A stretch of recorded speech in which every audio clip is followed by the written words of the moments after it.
who's the president that served at one of the most difficult times to be commander-in-chief and lived a truly heartbreaking pre-presidency.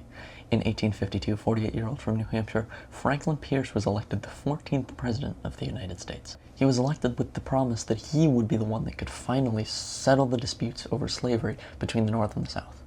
But he failed, miserably. Stick around to find out why. The country underwent numerous setbacks during the Pierce presidency, and despite his pre-presidency, few Americans feel any sympathy for the man. Pierce at that time was the youngest person to ever be elected president of the United States, and many people agree that he was one of the most handsome men to ever grace the White House. 33rd President Harry Truman said that he was the best-looking person to ever live in Washington, until himself, of course. Before we go further, if you've been enjoying my U.S. presidential history content recently, please consider subscribing to the channel, as it would help me out a lot, and if you've already done so, thank you. Now let's jump into it. Before we can discuss what makes Pierce regarded as one of the worst presidents in our history, well, let's dig deeper into his life before becoming president. Pierce served in the Mexican-American War, but was injured after falling off his horse shortly after the war began. After that, Pierce served as both a congressman and a United States senator, and he was nominated by the Democrats as a compromise candidate in 1852. Aside from his political and army service, Franklin Pierce was forced upon family tragedies. All three of his children died very young. 11-year-old Benny, the oldest surviving one, was killed in a horrible train accident just months before his dad was sworn in. The death of their children was a lot for First Lady Jane to handle. As a result of Benny's death, Pierce picked up drinking, which killed him in 1869. Pierce received a rather decorated education. He attended Bowdoin College in Brunswick, Maine, so given his degree, after being elected, Americans were confident that Pierce would be a successful president. He was elected in a landslide. While in office, the nation was in shambles. The debate regarding the slavery crisis was ripping the Union apart. Pierce's predecessor, Millard Fillmore, tried to solve the issue with the Compromise of 1850, which was almost as bad as Pierce's solution. That being the Kansas-Nebraska Act, which repealed the Missouri Compromise. In 1820, President James Monroe signed the Missouri Compromise, which stated that slavery was illegal northwest of the 3630 latitude. But why would Pierce do that? No idea. Scary enough, that was not even the worst part of the Kansas-Nebraska Act.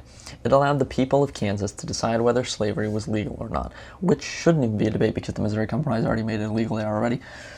Pierce allowing the people of Kansas to vote on the issue resulted in pro-slavery and anti-slavery forces and citizens rushing to Kansas to skew the election in their favor. Southern troops straight up murdered Northerners to prevent them from voting against slavery, and vice versa. This hostility previewed the Civil War. The result of the Kansas slavery election was monumental because it would give one side a majority in Congress, allowing them to either abolish or implement slavery nationwide. Pierce had to make concessions to the South to keep the United States united.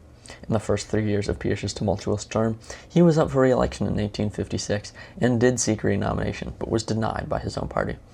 Democrats nominated Pennsylvania Congressman James Buchanan, who went on to win the general election. Once Inauguration Day 1857 rolled around, Pierce, like many presidents in this time period, was excited to leave office. The country was literally and figuratively falling apart, and no president wanted a civil war to break out during their term. In 1857, Pierce was happy to hand over the reins to Buchanan.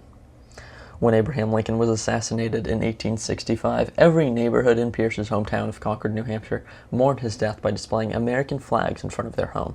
Pierce refused to fly a flag outside of his home in support of the great emancipator, and when asked about his reasons for not doing so, Pierce said, quote, "My service in the Army, in Congress, and as president speak louder than a flag," end quote.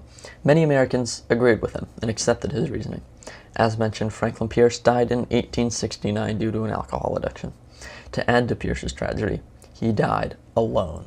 This was one of the most difficult times in American history to be commander-in-chief, and despite the death of his children and heartbreaking past, few Americans feel any sympathy for Pierce, and describe him as one of our worst presidents. Pierce's predecessor is also regarded as one of our worst presidents, but is much more obscure than Pierce's. Click here to learn more. Have a good weekend.